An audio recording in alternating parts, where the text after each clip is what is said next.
안녕하세요. 대현 멘토 신범철입니다. 오늘 알아볼 기업은 디바이스 ENG고요. 디바이스 ENG에 관련된 이슈는 어떤 것들이 있는지 한번 같이 살펴보도록 하겠습니다. 일단 디바이스 ENG의 사업 부문을 보시게 되면은 여기 오염 제어 장비가 있다라는 겁니다. 이 오염 제어 장비가 디스플레이에서 어떻게 쓰냐면은 이 파인 메탈 마스크에 쓴다라는 겁니다. 이 파인 메탈 마스크가 굉장히 중요한데 왜 중요하냐면 결국 이런 유기물질 OLED가 발광을 할 수 있는 이유는 각각 기판에 서브 픽셀이 증착이 됐기 때문이죠. 그리고 이런 증착을 위해서는 증착 장비인 증착기기와 증착원이 필요하다라는 겁니다. 근데 이런 파인 메탈 마스크가 아무것도 없이 이런 뻥 뚫린 구간에서 증착원에서 유기물질이 나오게 된다면 이 기판 위에 내가 원하는 위치와 원하는 색깔을 이제 증착시킬 수가 없다라는 겁니다. 그래서 이런 파인 메탈 마스크가 이런 것들을 도와주죠. 결국 이런 파인 메탈 마스크에는 이제 굉장히 미세한 틈이 있고 이 증착원에서 유기 물질이 이 파인 메탈 마스크 구멍을 통과하게 되면은 내가 이 기판에 내가 원하는 위치와 원하는 색깔을 증착시킬 수 있게 해준다. 결국에 이런 파인 메탈 마스크는 이제 직접적으로 이제 OLED 발광 효율에 영향을 준다라는 거죠. 그래서 만약에 이런 증착 장비에 이물질이 껴있게 된다면 이제 균일하게 기판 위에 소자가 잘 발라지지 않기 때문에 어떤 효율적인 측면이 굉장히 떨어지게 됩니다. 그래서 이런 오염 제어 장비 같은 경우는 굉장히 중요한 장비 중에 하나다라고 볼 수가 있죠. 근데 결국에 이렇게 중요한 장비를 만든다고 하더라도 전방 산업에 대한 업황을 무시할 수가 없다라는 겁니다. 결국 이런 제한 장비주가 자체적인 이슈가 나오게 되려면 디스플레이 업황이 살짝씩 풀리게 되면서 공장이나 어떤 신규 설비에 대한 투자 증설에 대한 이슈가 나와야 되겠죠. 그리고 이슈와 더불어서 실질적인 장비에 대한 계약을 돼야 합니다. 근데 23년도 같은 경우는 OLED에 대한 OLED뿐만 아니라 LCD에 대한 업황 모든 것들이 다 좋지 않은 상황이었다라는 거죠. 그래서 결국에 많은 기업들이 피해를 받고 이제 디바이스 ENG도 이런 부분들을 피해갈 수 없었다. 그래서 디바이스 ENG에 대한 최근 이슈를 보게 된다면 이제 매출액 또는 손익 구조가 변동됐다라는, 그리고 매출액 또는 손익 구조를 보시게 되면은 결국 이런 반도체 및 디스플레이 전방 산업의 신규 투자 축소로 인한 매출액 및 손익 감소다라는 거죠. 그래서 이제 직전 사업 연도와 당해 선업 연도의 매출액 비교했을 때 증감 비율이 이제 마이너스 21.64%, 그리고 영업이익도 거의 이제 900억 원이 줄어들었죠. 그전에는 그래도 이제 90억 원 정도가 줄어들었죠.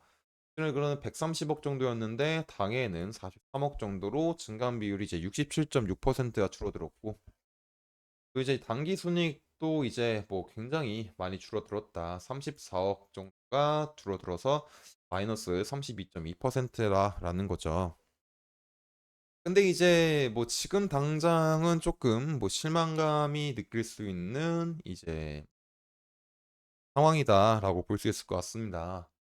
하지만 24년도에는 그래도 조금 상황이 달라질 수 있는 여력은 충분하다라는 거죠.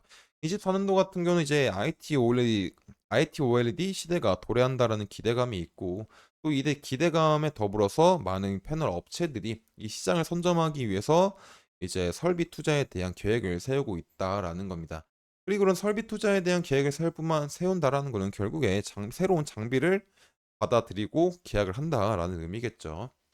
그리고 그리고 이제 그 디바이스 ENG가 이제 만들고 있는 장비 같은 경우는 그 OLED 증착을 하기 위해서 굉장히 이제 중요한 장비 중 하나이기 때문에 이런 부분에 대해서는 수주가 무조건 들어가야 된다. 그래서 이런 부분들을 기대해 보면은 디바이스 ENG에 대해서도 조금 괜찮은 상황이 마련될 수도 있지 않을까 싶습니다. 그리고 또 다른 하나는 이제 디바이스 ENG가 디스플레이 산업만 하는 게 아니죠. 반도체용 오염 장비 제거 장비도 만들고 있습니다. 그리고 특히 24년도는 디스플레이 업황도 나아질 거란 기대감이 있지만 더 좋은 건 반도체이지 않을까 싶습니다. 이제 24년도 같은 경우는 온디바이스 AI가 대두가 되고 있죠. 결국 이런 개인기가 구현되는 이제 AI 서비스가 24년도에 본격적으로 인프라를 구축하고 있는 상황이고, 그 인프라 구축 단계를 넘어서 향후 몇 년 동안 반도체나 그에 맞는 메모리 발전에 대한 수요가 엄청나게 늘어날 거다. 그래서 이제 많은 반도체 장비들도 이런 신규 공장에 대한 부분들을 생각할 수 있는 상황이 만들어질 수 있다. 그리고 이 역시 마찬가지로 반도체에 대해서도 오염 장비 디바이스 ENG에 대한 오염 제어 장비를 이제 수주를 계약을 할 수 있는 상황이 만들어질 수도 있다라는 거죠. 그래서 이런 부분들을 잘 한번 기다려 봐야 될 것 같습니다. 그리고 이런 부분들은 제가 다 확인을 하고 여러분들한테 알려드릴 테니까 디바이스 ENG에 관심이 있으신 분들은 제 영상을 시청해 주시면 감사하겠습니다. 그래서 이제 차트를 한번 살펴보도록 하겠습니다. 디바이스 ENG에 대한. 일단 디바이스 ENG에 대해서 차트를 보게 된다면 지속적으로 하락을 하다가 이제 저점인 12,000원 부근을 찍고 반등이 오게 되면서 이런 15,000원까지 왔다. 그리고 이런 15,000원 부근에서 이제 살짝 눌림이 왔지만 다시 거래량이 터져주면서 양봉이 나와줬다라는 거죠. 그리고 그 다음 날부터 지속적으로 하락이 나오긴 했지만 거래량이 많이 동반이 되지 않았다라는 거죠. 그리고 며칠 전에 상승이 나왔을 때도 그전 상승 이 상승분만큼 거래량이 많이 나온 건 아니지만 그 전 하락 대비 분보다는 많은 거래량이 나오면서 상승을 했다. 그리고 하락할 때도 거래량은 많이 나오지 않으면서 이제 하락을 했다라는 거죠. 그래서 결국에 지금 제일 중요한 게 상승 시나리오를 보게 된다면 이제 이런 14,000원 부가 14,000원 부근을 잘 지켜주면서 다시 거래량이 튀면서 하게 되면은 이제 뭐 이런 16,500원 부근까지도 상승할 수 있는 상황이 나오지 않을까 싶습니다. 그리고 이제 뭐 16,500원 부근까지 올라왔을 때는 이제 이런 부근들에서는 매물대가 많죠. 매물대가 있기 때문에 살짝 눌릴 수도 있는 상황을 염두하셔야 될 것 같습니다. 그리고 이제 만약에 하락 시나리오라고 한다면 이제 주요 지지 구간 중에 하나인 14,000원 부근을 이탈을 하고 또 최종적으로 한 12,000원, 13,000원 부근들을 이탈을 하게 된다면